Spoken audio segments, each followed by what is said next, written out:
Let's break the political talk show mold. Anything worth doing is hard, and that includes being a good citizen. Our mission is to help you be that better citizen by letting you hear about stuff you might not know, which will make everyone think you're so smart, or by giving you a chance to listen to interviews and debates on a wide variety of subjects that might actually allow you to form new opinions in the privacy of your own mind. I'm Justin Oldham, and you are listening to the Politics and Patriotism Show here on the Stitcher Smart Radio Network. Good morning, good evening, wherever you are, and welcome to another historical edition of the Politics and Patriotism Show. In this episode, I'd like to take you back in time to an era in which this plucky little podcast was a complete and total unknown. Nobody'd heard of us, and nobody would talk to us, and I was out beating the bushes, knocking on doors, and trying to get interviews. Please, sir, would you talk to us? And as fate would have it, one of the people who was willing to talk to us was combat historian Patrick K. O'Donnell. Now, you know how these things go. My people got to talk to his people. Eventually, early 2012, we get the whole thing worked out.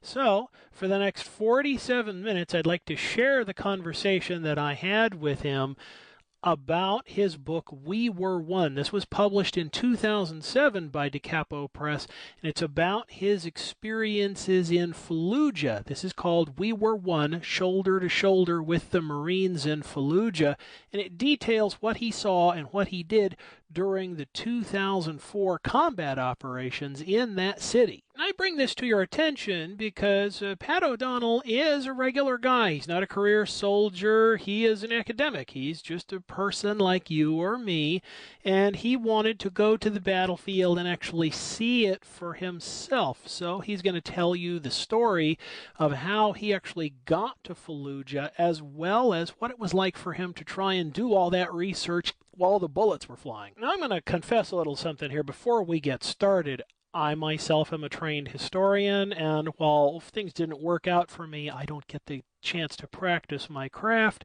It was a real treat to get a chance to talk shop with this guy, so as a result, this happens to be one of my favorite interviews. So with all that disclosure and soul-bearing out of the way, please get comfortable, turn on your favorite internet surfing device so that you can Google the names and places that you're about to hear, and let's hear about We Were One, courtesy of Da Capo Press from 2007. This is Patrick K. O'Donnell, and he's going to tell you what it was like to stand shoulder to shoulder with the Marines in Fallujah.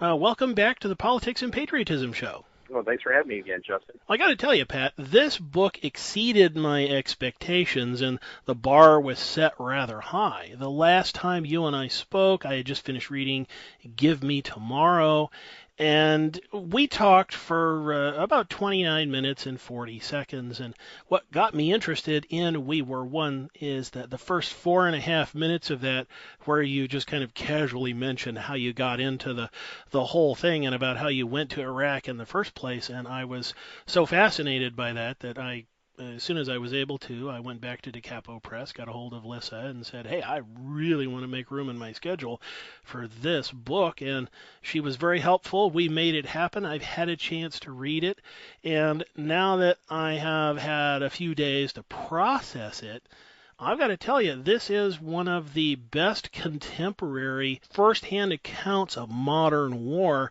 that I have seen so far, and I'm very preoccupied with reading these days because I have all this new eyesight.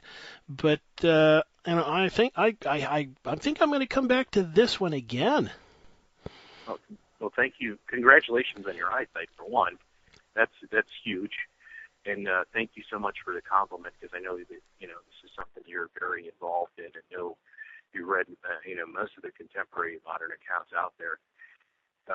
For me, this book is just very special on just so many levels, Well, the story behind this is also just riveting to me. So we can tell the audience right now that this is about the events surrounding the campaign to take Fallujah. Follows the Marines in the 3rd Battalion, 1st Infantry Division, and that's important to me just because there needs to be more on the historical record about what happened there.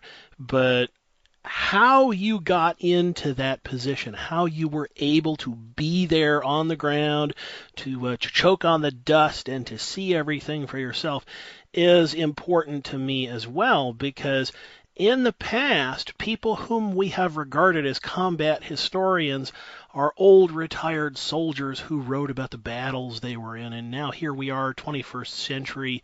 You're a civilian guy, and you manage to beat the odds and get into that war zone to use scientific historical method to document all this. So get the ball rolling here by telling us how you managed to pull that off. Because if I called up anybody in the military and said, hey, let me go, after they finished laughing, they would hang up on me. Sometimes I don't even know how I did it. I mean, it was all serendipity and strange fate, and I basically made up my own role. And, started out where in 2004, I had a book deal or a book proposal rejected by Simon & Schuster, and I thought my career was going nowhere, but frankly. I felt kind of hopeless. I wasn't sure where anything was going, what I was supposed to do with my life. And I kind of knew in the back of my mind that I really wanted to stay with history and that there was more that I could contribute. And I went to a reunion, 509 Parachute Infantry. I was a guest speaker. And at the reunion were the modern-day soldiers of the 509 who were in M42 jumpsuits in World War II. And then there were the old paratroopers who had been in almost all the major battles of the war and were the most decorated parachute kind. I'm like, this is a great story, sort of bridging the gap between the generations. And I found out the 509 was going to go to war for the first time in 55 years. This most decorated parachute battalion of World War II would be going back to war. And I saw a story there, but Simon & Schuster and nobody else really did either. And so I contacted the battalion commander and I said, I'd like to interview you and your men in the States, what you do and stuff, and then maybe go over there with you. And he was like, well, you need to come down to Fort Polk, Louisiana, and see what we do. So I went down to Fort Polk, which is the OPFOR for the U.S. Army. In other words, it's opposing force that trains all U.S. Army personnel, and it's really fascinating. Fort Polk, Louisiana is a recreation of Iraq and Afghanistan. It depends on what scenario they want to run. But they took the people of Louisiana, these swamp people, etc., that are down there, and converted it into reenactors that play act Iraqis or Afghanistan people. And these guys at Fort Polk run around as terrorists. They model themselves after Al Qaeda or Hezbollah or whatever else they want to reenact, and they attack our troops. They on something called Miles gear, which is the glorified laser tag. And in this 50 square mile box, which is Fort Polk, that's been recreated into Iraq, they insert infantry battalions and regiments with all their armor, helicopters, everything. And they have to simulate combat there. And our guys in the 509 basically go around and blow everything up and kill people in mock battles. So I went down there to interview people, and the battalion commander's like, what's up? And I said, not much, sir. He's like, well, what's your code name going to be? And I'm like, code name? What are you talking about? And he goes, you're going to be Ismail Fatwa, a member of Al Qaeda that was an Al Jazeera reporter that sort of turned sides and now works for the insurgency. So I had to play this role. I donned a man dress, an Arab man dress, and a scarf and a bunch of other stuff, and I had these fake IDs. And I literally ran around with these guys for 2 weeks, and they were amazed. They said to me, this will be good training for you, because when you go to Iraq, you'll understand what it's like being under fire and stuff like that. So I survived the entire training exercise where everybody else was killed or captured, and they were shocked. Okay, I got to ask, what do you attribute your success to in that regards? Because I've done my fair share of paintball, and I'm a casualty every time.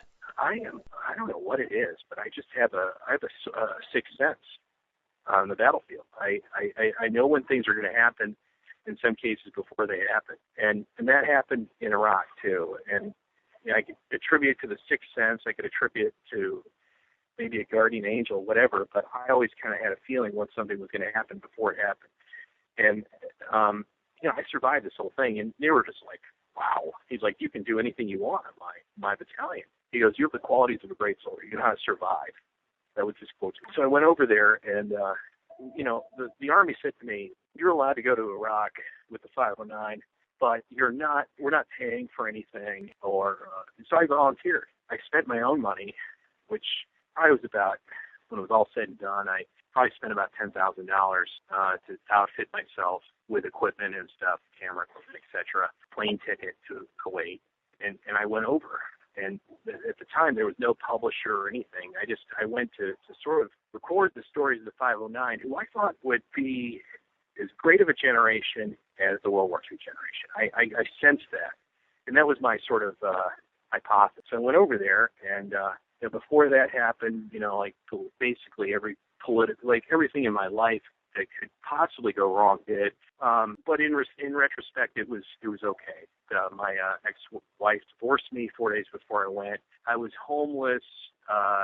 Really didn't have a job or anything. I didn't have a book deal. I was purely a volunteer in every way.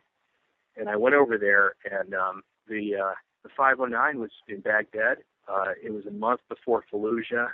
The brigade commander said to me very sternly, he goes, "Fallujah will be the Gettysburg of this war. It's either going to make this war or it's going to break." At the time, Fallujah was swarming with international terrorists. The best way to describe it is, I always describe it as a Star Wars bar of international terrorists. You have Hezbollah, Al-Qaeda, Chechens, Uyghurs, people from Libya, Egypt, anybody that was an international jihadist. The siren call was Fallujah, and they were there, and they literally, there were thousands of insurgents and terrorists inside that city, and it had become a bastion or a base of operations that they would spread the insurgency from and make IDs, etc. And this thing had been festering for months because in April there was an abortive attack on Fallujah where we basically won the battle, and it was for political reasons and then also propaganda on the part of the insurgents that the attack to finish off the city or crush it or liberate it, if you will, was called off. So this thing had festered for another 6 or 7 months during the summer of 2004. I want to ask you a question about that here. Okay, I saw the coverage of that early attack on CNN, MSNBC, the whole 9 yards, and that the whole thing had the stink of political maneuver about it. There was no real strategic value in the way the forces were used and then withdrawn. And I'm curious to know what you heard from your political sources at the time about what the fallout was from that. Well, our coalition partner, Britain, threatened to basically break off the relationship if we proceeded with the attack, and that was a major mistake. There should have been, first of all, enough forces deployed in April to totally take the city and take it quickly. And they shouldn't have been influenced by the propaganda. And what they did in the second attack is their first objective was to take out the hospital, because the hospital was where they staged a bunch of stuff on people that were wounded and killed, etc. But I think the bone that I have with it is that the attack in Fallujah was exactly, I think, 3 days after the presidential election was resolved. George Bush won, and that's really poor. I mean, a lot of men's lives were put at risk. That attack should have taken place right in April, right after the first one, or it should have been completed, or it should have been done a month later after enough forces were were arrayed against the city, and it was done for political reasons not to attack that city because there was a fear of casualties and everything else.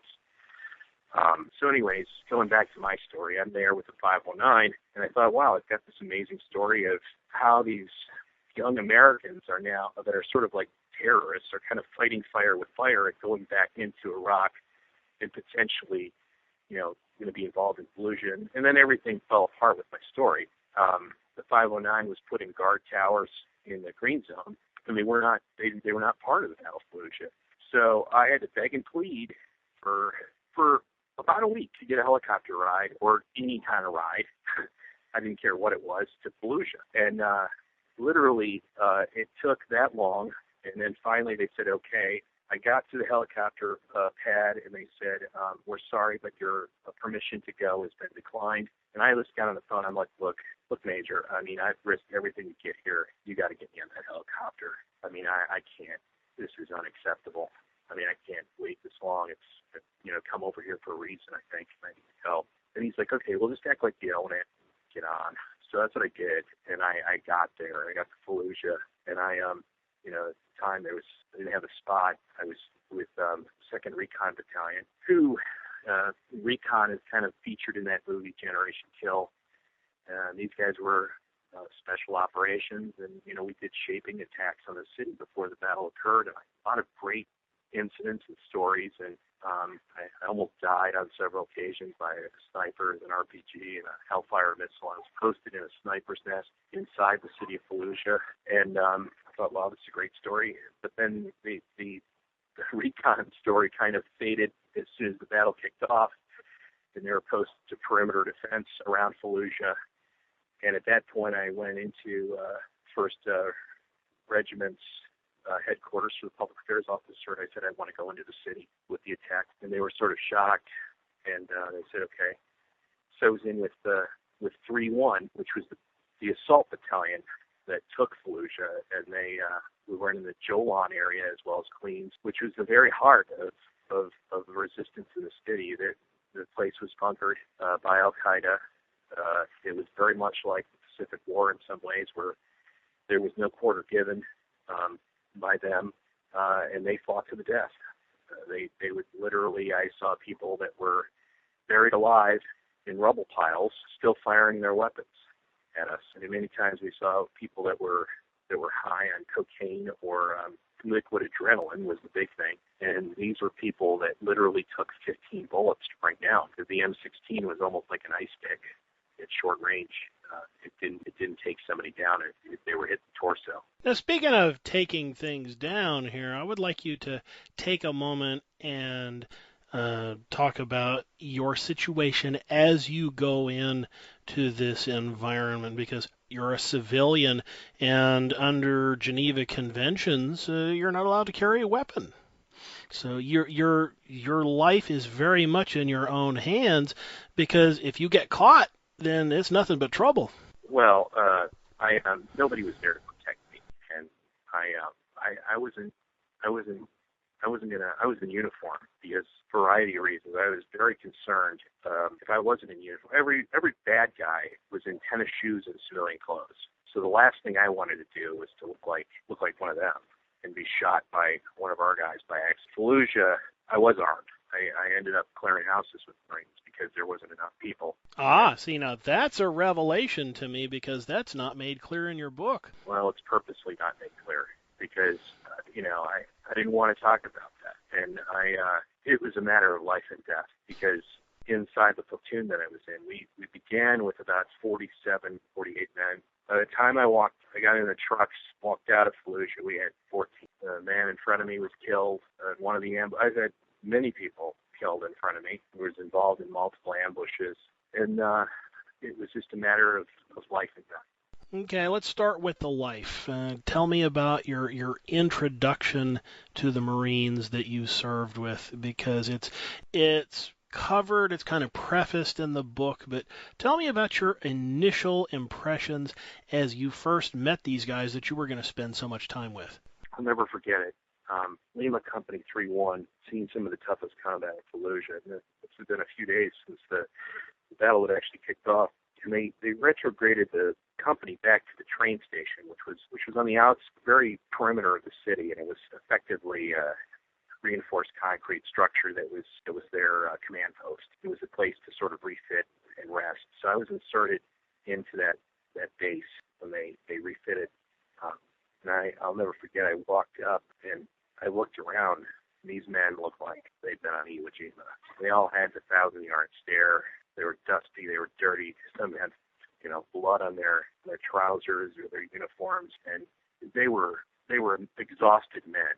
It was quite clear that they had seen just some horrific things, and walked in the midst of this, and they didn't know who I was, and sort of asked who was the senior NCO there, and I stumbled into this gunnery sergeant, because the sergeant major had been wounded, so he was the acting sergeant major, of the company at the time. And I told him who I was. I said, I'm a historian, combat historian, and I want to interview your men. And he said, good. There's a story here. And then he said, listen up. Come on, circle up, man. Because I want to introduce you to somebody. This is Patrick O'Donnell. He's our combat historian. He's here to tell your story. And it was a magical, electrifying kind of moment. In the midst of this battle where there's wars going off and shells hitting and gunfire all over the place, there was this like eruption from these men that looked at me and they're like, "Brr!" And it was so cool. I'll never forget it. It really, I kind of felt like I've been with the 519, I've been with Recon, and I'm like, I finally am home. And I sat and then interviewed people that day. And then when the men boarded Amtrak, I should say, to go back in the city, told the gunnery sergeant, I'm like, I'm coming with you. And he was shocked. You're coming with us. Every reporter that had been with them at the beginning of the battle had bailed out. Every single one. There were about 20. In fact, the Marines had to actually, under fire, load these people up in the Amtrak and then take them back to the base. It was a big burden. And I said, no, I'm coming in. They're like, oh, wow. They were impressed with that. And I said, I want to go with Sergeant Connor. Sergeant Connor was in some of the thickest things. He was a 5'3" Irish, his nickname was the Leprechaun. And his squad, prior to the 14th of November, had lost 3 men. His squad alone of 12 or 13, which we would later find out there would be another one added, would make it the highest number of casualties for a single squad. And the platoon has probably suffered the most casualties in the entire battle than any of the rifle platoons that were deployed there. And I just looked at him, I'm like, I want to go with Sergeant Connor. He's like, Sergeant Connor attracts the enemy. Are you sure you want to do that? I go, yeah, you go. All right. So I went in, and I'll never forget, I was just in the Amtrak, and the part of it was like open, so the sunlight came in, and I just looked around, and I saw these guys who had that kind of forlorn 1,000-yard stare, every one of them. They're going back into hell, basically. And there's RPK fire, explosions all around, and it was a Saving Private Ryan kind of moment where everybody's in the landing craft, but in this case, everybody was in the Amtrak, just looking out, looking at me, looking at, just staring blankly into what is their fate going to be. And, I didn't even know either. I went into the city, and, what awaited us was death. So can you relate to that 1,000-yard stare now that you've actually been there and seen it? I've had it. Yeah, I've had it. So what were you thinking while you were staring? I don't even know. I wasn't the same person. I was not the same person I am today. That was a moment in time that people that met me right after the battle, they were like, "Oh wow, it really impacted you." And I can tell just by virtue of certain of your word choices that you were impacted. And as a writer myself, I suspect, there are a couple of places in that book where I could sit down with a yellow highlighter and I can suggest that these may have been the spots in the development of the manuscript where you probably had to stop for a couple of days and just process and think about it before you went any further. It's that obvious to me that this thing had that kind of effect on you. The book is a relic of that battle. It's a relic it's an emotional relic too of that battle, where I don't think I could write that book the way it's written now, in the sense that the pain and all the raw, it's a raw, emotional, in-your-face type thing that book was captured in the battle, a lot of it. I got those interviews. Some of them were right after we broke at night, and sort of like went into, to the rest. We were in the city the whole time, and we'd find a house that had a stone wall, and we would make a fortification effectively, put machine guns up and everything else, and make a tiny fort that we would hunker down into. And at that point, we would, sometimes interview people, and then I interviewed a lot of them a few weeks afterwards, and we'd draw maps out, and then I had like 3 or 4 people, and I interviewed them all at the same time, and we would have all the different perspectives of the same incident, and literally everything came together, and it was so fresh that everybody, I became sort of a therapist, and I get that. At the same time, we helped each other, And I do see that in the way the dialogue is structured is a little bit deceptive. But I'll say, for the benefit of our listeners here, that if you stop and just read some of that out loud, you can detect some of what I think may have been the emotions that were in the voices that you heard at the time.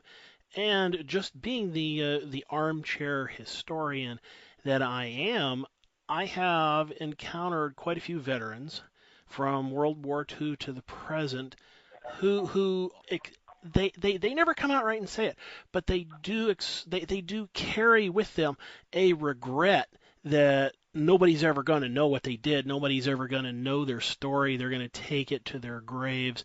And even though it's not self-evident, it's not absolutely neon obvious in this book, I do strongly suspect that these men are very grateful to you for having endured with them and been there to actually capture the moment, as you say, and then to come back and then tell that story. I think that you were probably more than therapy for these guys. You provided them with a legacy that they won't just be proud of. It's actually going to do them some good. It'll be better than therapy. The entire thing, the entire experience is bittersweet.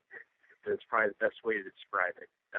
I wrote a piece for the National Review about First Platoon, not about what they did in Fallujah, but afterwards, and their impact and legacy in the last 8 years is also striking. We've had 2 men commit suicide because they were haunted by the war. A number of men have died that have gone, literally deployed another 5 or 6 times to Afghanistan or Iraq.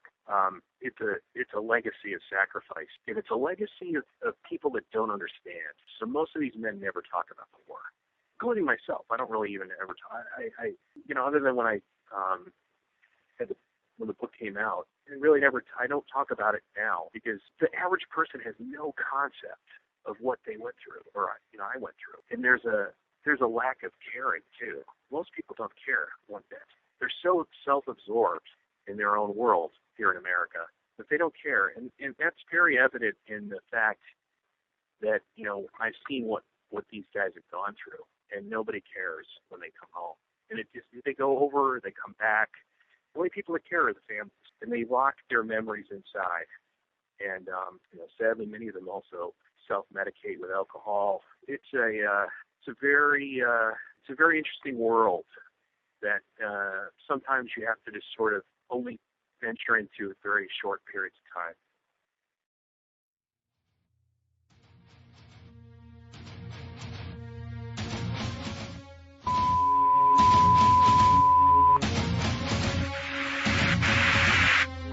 This program is brought to you by ShadowFusionBooks.com. We got your 6 and there's nothing you can do about it.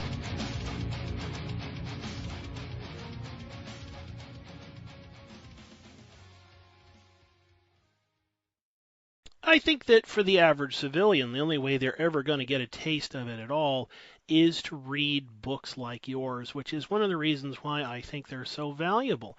War has become too convenient for contemporary politicians, and if I had my way about it, I would educate these guys in some very aggressive manners that just are not politically correct today. I have lived around the military community since the day I was born. I'm surrounded by veterans of every war from the Second World War on, Korea, Vietnam, and everything else in between, all the way to the present. So I get to see just from the insides of the families because they've known me ever since I was in diapers, and so I get to see things that I otherwise should not, and I get to hear things. People tell me things sometimes that are rather jarring, but it gives me some small understanding of this perspective that you're talking about. So I want very much for people to go and find We Were One by Da Capo Press of 2007,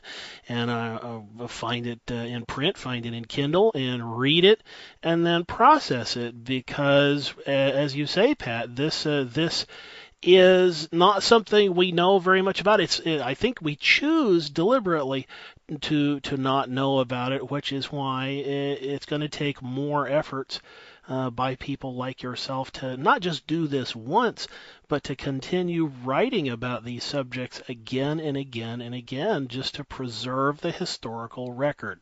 Yeah, thank you. That's I think for me that was some of the greatest praise that I could ever get is from the families and themselves, who in some cases the book provided closure. In others, they never could read the book because it was so painful. But they universally they thanked me for preserving the legacy, and I thank them too for what they've done. For just so selflessly. It just blows me away that unlike World War II, this is unpopular. But these guys, they were there. They fought for themselves. They did their duty. They did it like extraordinarily well. It was breathtaking. That's the way to describe it.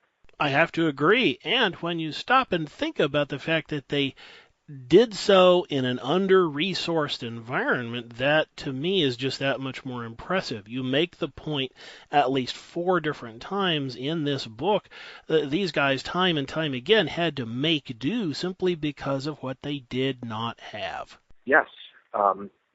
They did not, they had to improvise. They did not have, in some cases, they were outnumbered. That's a rarity. Even in World War II, we would go into situations where we overwhelmed the defender in most cases. In some cases in the city, the defenders outnumbered us. And all the modern firepower that we had was negated in some cases because of the close combat nature and urban warfare of the city. And then they never had enough assets. They never had enough tanks, for instance, tank support. And then the intelligence was faulty.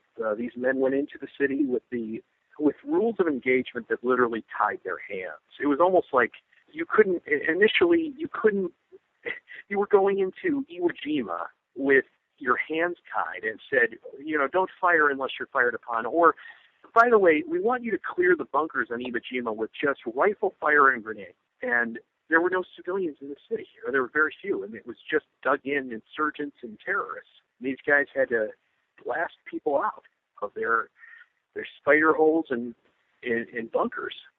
Now, in your book, you make reference to the Battle of Hue twice yourself in your narrator's voice, and then there are 2 quotes from other people that liken the situation there to the city of Hue.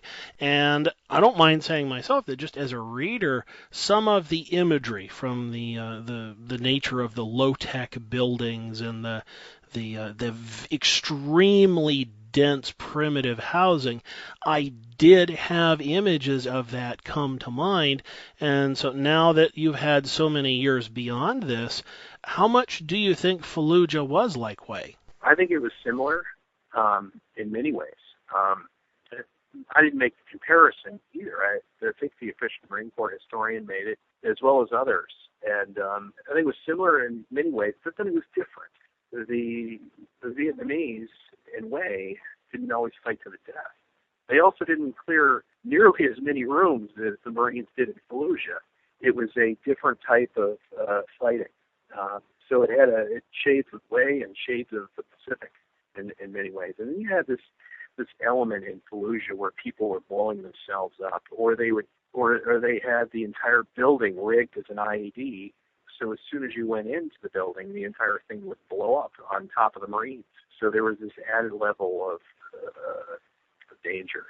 Okay, now speaking of danger, I want to make it clear to our listeners that there's some rather heart-palpitating stuff in this book, and quite a significant number of the people that you introduce us to in this book, the people that you quote from, they didn't survive the campaign, and so in many cases, you're their final chronicler. Yes, including the Marine that was killed, that I pulled out of a firefight, that was mortally wounded. In fact, he was dead.